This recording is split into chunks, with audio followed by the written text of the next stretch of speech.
Hey YouTube, it's Luke Salazar, and today I'm going to show you guys how to make a simple hat stand out of oak 2x2s and oak dowels. To start off the project, I'm going to get my 2x2 and just start making marks. I started 2 inches down from the top because I didn't want the hat to be all the way to the top. I feel like it would look weird. And then I started using this hat as a stand-in for measurements. So I was just using that, marking where it would look good. I'd skip a space in the middle on this side at least, so I can fit another row of hats on the side next to it. So this part right here is less about being precise about the measurements and more about having good placement with the hats. And I'll come back in with the ruler and carpenter square and just make sure it's all lined up and has a good flow to it, as well as this being good placement.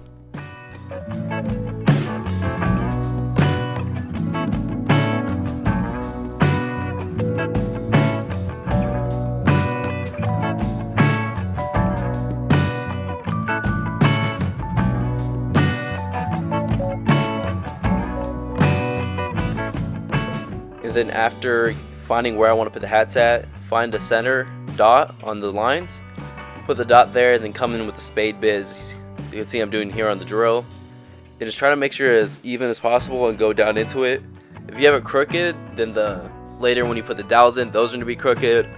And honestly, it's just not going to look as good as it would if it's straight. So just make sure you're being precise with this and just take your time, don't rush it, and it should look good.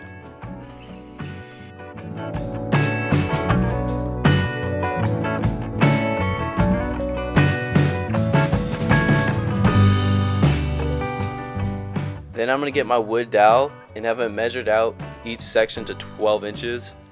So there's a block at the end that's slightly out of frame that just measures it for me real quick. So I can just cut it, slide it, cut it, slide it, and have 12 inches for each dowel. I have 3 here because that's allotted for what the 2x2's length is. But obviously if you have a longer 2x2, shorter 2x2, it matters how much you're going to need. So just make sure you understand how much materials you have and what you're going to need.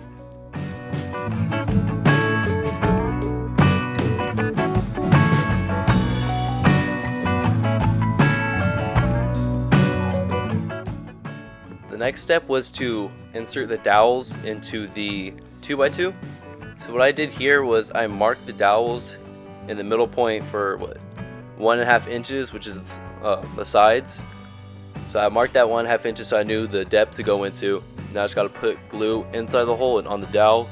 Just put it in there and make sure it's all glued up nice.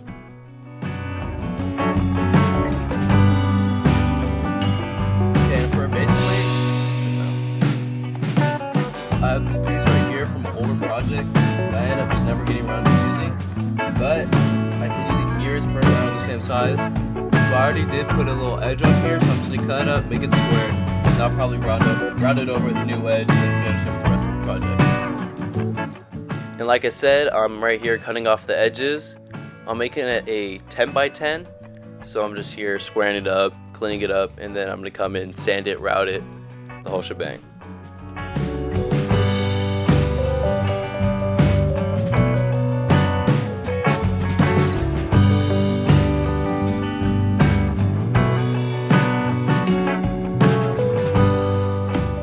And then once you have that all squared up and cut up to the dimensions you want, I came in here with the router with a 45-degree bit on it. Obviously you could do a round over bit, you could do honestly whatever you want. I just like the look of it and I thought it looked good for the project I'm doing. So I just came in, clamped it down, did one side, flipped it over, did the other side. Should be good.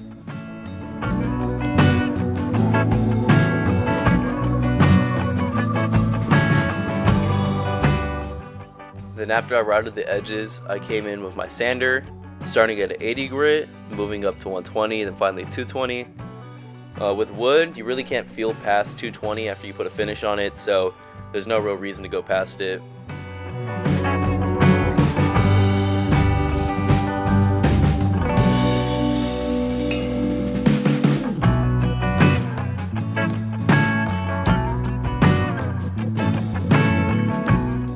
And then once you put the dowels and the 2x2 together, there's going to be some gaps, at least there was for me, since I didn't do a perfect job cutting the holes.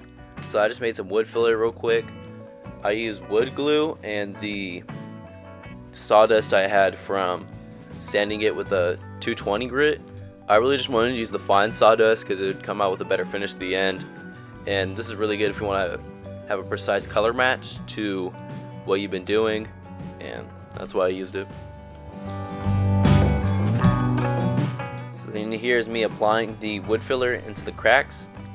It's nothing real complicated. You just got to put it in there, make sure it gets inside the crack. I started off with pretty much like a popsicle stick, but I don't know, I just didn't feel like I had that much control, so then I came in with my finger, kind of got more into it, and got rid of some of the excess to make my job easier later on. And honestly, I probably should have got rid of the excess more, probably use like a little bit of a damp cloth, so I wouldn't have to come back and sand so much.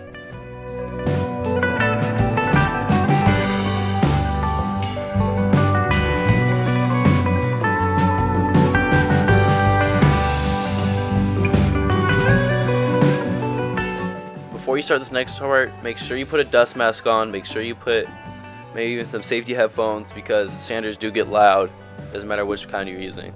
Just make sure you do this.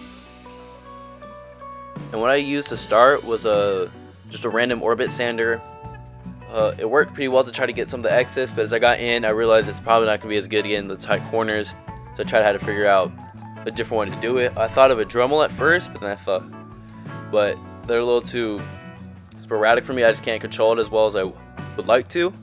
So then I used a multi-tool, an oscillating multi-tool with a sanding bit on it, and just went in there, took my time, and that's pretty much what got me the best results.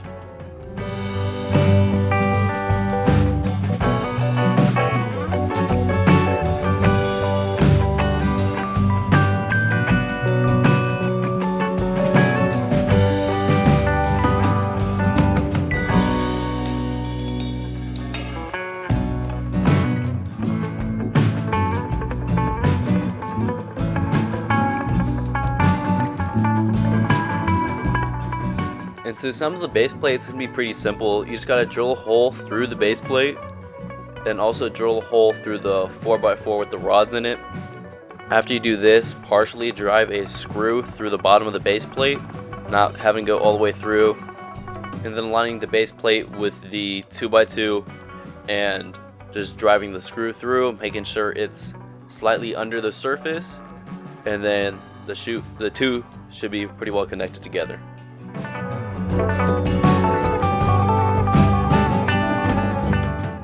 And before you even get started with the finishing process, please put on some kind of mask that will protect you from the vapors coming off whatever finish you use. It's better for you in the long run, just do it. Honestly, I don't know why I still have the safety headphones on. I probably just left that on from a part earlier. Okay, but all I did was I got this poly and stain combo, and I just put it in like a little bowl and used a rag to wipe it on.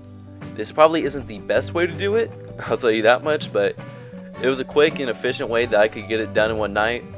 Also, make sure you're wearing gloves. Don't do like me. I was able to recover. I just put on some mineral spirits and it came off real quick, but wear a glove.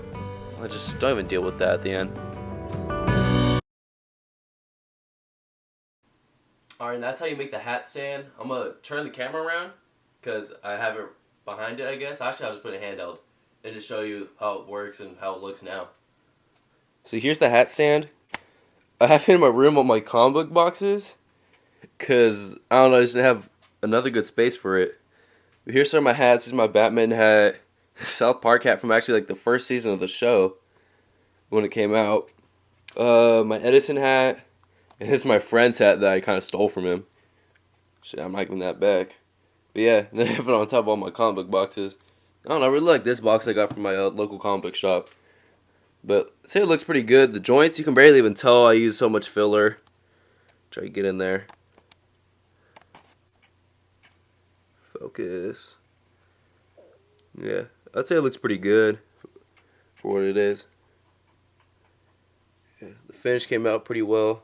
We're just doing it with the rag. Focus. That's the hat holder. Well, that's the video. If you guys like the video, please like, comment, subscribe, and see you guys next week when I show you guys how to make another cool project.